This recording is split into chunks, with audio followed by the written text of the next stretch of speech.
Bem-vindo ao podcast da Hélice Jujo. Hoje a gente vai fazer uma análise a fundo num tema que está dando o que falar, a revisão da vida toda. Pelo que a gente viu no material, essa revisão pode, olha só, aumentar o benefício do INSS em até 20% para algumas pessoas. Exatamente. Isso porque ela permite incluir contribuições feitas antes de julho de 94. O que pode fazer uma baita diferença, né? Principalmente para quem tinha salários melhores lá no início da vida profissional. É isso. A nossa ideia aqui é tentar destrinchar o que está em jogo, né?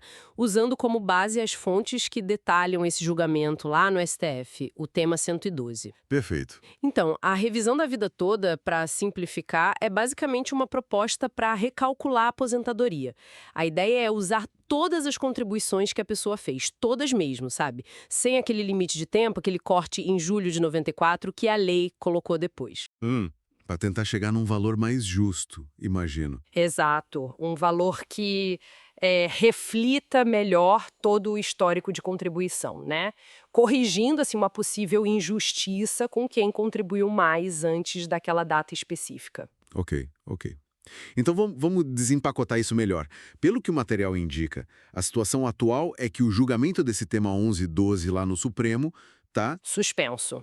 tá suspenso. E tramitando no formato do plenário virtual. Ah, o virtual. Mas tem uma possibilidade, né, de algum ministro pedir destaque. O que isso significa na prática? Significa que o julgamento sai do ambiente virtual, onde os votos são só inseridos no sistema, e vai para o plenário físico. O plenário físico.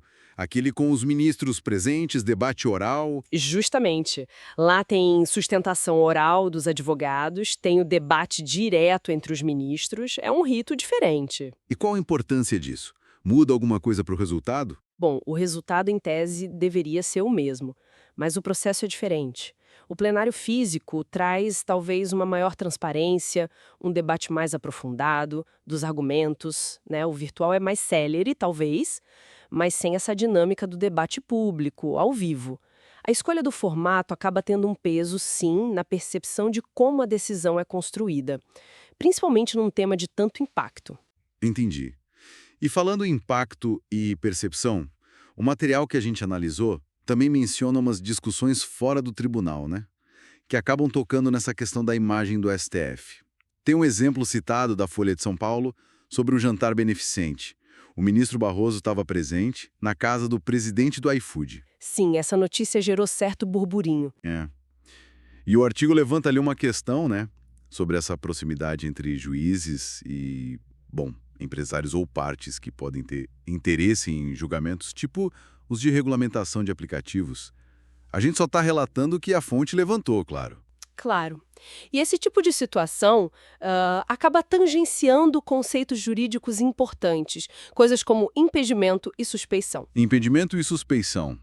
Pode explicar rapidinho o que é cada um? Posso, claro. De forma bem simples, o impedimento tem a ver com o interesse direto do juiz na causa. Tipo, se ele é parte ou parente de uma das partes. É mais objetivo. Já a suspeição é mais subjetiva. Tem a ver com a relação do juiz com as partes, tipo amizade íntima, inimizade, algo que possa colocar em dúvida a imparcialidade dele naquele caso específico. Entendi. E quando isso acontece, o que pode rolar? Bom, se houver um questionamento formal baseado nesses pontos, o próprio ministro pode ter que se declarar impedido ou suspeito. Ou seja, ele se afasta daquele julgamento específico.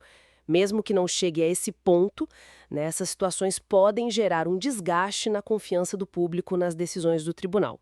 É delicado. Com certeza. Então tá, diante desse cenário todo, o julgamento suspenso, essas discussões paralelas, o que isso quer dizer para quem está acompanhando de perto? Para quem pode ser afetado pela revisão da vida toda? Como se manter informado de verdade? Olha, o mais seguro é sempre ir nas fontes oficiais. O material sugere isso e é o correto. O site do próprio STF é o melhor lugar. Dá para consultar a pauta dos julgamentos, ver o andamento do tema 112 especificamente. Ah, legal. E tem mais alguma coisa? Sim, tem um canal do STF no YouTube. Eles transmitem as sessões ao vivo e deixam as gravações lá. Então dá para acompanhar os debates, quando eles acontecem no plenário físico, por exemplo. Boa dica. E do ponto de vista mais prático, para a pessoa que acha que pode ter direito? Aí entra um ponto fundamental: conferir o próprio extrato do CNIs, o Cadastro Nacional de Informações Sociais. Ah, o CNIs, sempre ele, né? Sempre ele. É crucial pegar o extrato detalhado e verificar tudo, todos os vínculos de trabalho e principalmente os salários de contribuição antigos, aqueles de antes de 94. Ver se tá tudo lá, direitinho. E se não tiver? Se tiver faltando coisa ou algum erro? Aí tem que correr atrás de retificar isso junto ao INSS. É um passo anterior a qualquer pedido de revisão. Não adianta entrar com ação se a base de dados que vai ser usado no cálculo está errada ou incompleta. Primeiro corrige e depois pede a revisão. Faz todo sentido. É preparar o terreno antes, né? Exatamente. O material também cita uma mobilização de sindicatos, associações. Parece que tem gente se organizando para discutir o tema, né? Sim, isso acontece. Entidades que representam aposentados ou trabalhadores acabam promovendo reuniões, debates, para informar e pensar em estratégias coletivas. E para quem quer agir individualmente, além de checar os CNIs, o material fala algo sobre isso? Menciona, sim, fala da possibilidade de cidadãos enviarem manifestações para órgãos como o CNJ, o Conselho Nacional de Justiça, ou mesmo acompanhar as discussões sobre previdência que rolam no Congresso Nacional.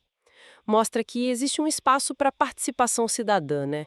Mesmo que o caminho principal seja o judicial. Mostra que as pessoas estão atentas, buscando se informar e participar. Isso em tribunal superior, como o STF, costuma ser demorado. Imagino. Não é algo que se resolve de um dia para o outro. De jeito nenhum. Exige paciência, acompanhamento constante. As coisas podem mudar, ter reviravoltas. É um processo complexo. Bom, então para a gente ir amarrando aqui. O que a gente pode tirar dessa nossa análise?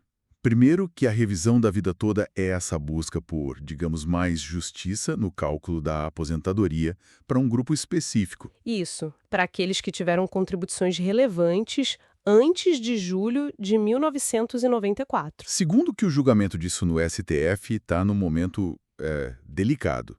Tem a questão do rito, virtual ou físico, e ainda por cima essas discussões externas sobre a atuação da Corte. Exato, um contexto complexo. E terceiro, e talvez o mais prático para quem nos ouve, a importância de cada um verificar seus próprios dados lá no Sinis e de acompanhar tudo pelas fontes oficiais. Perfeito.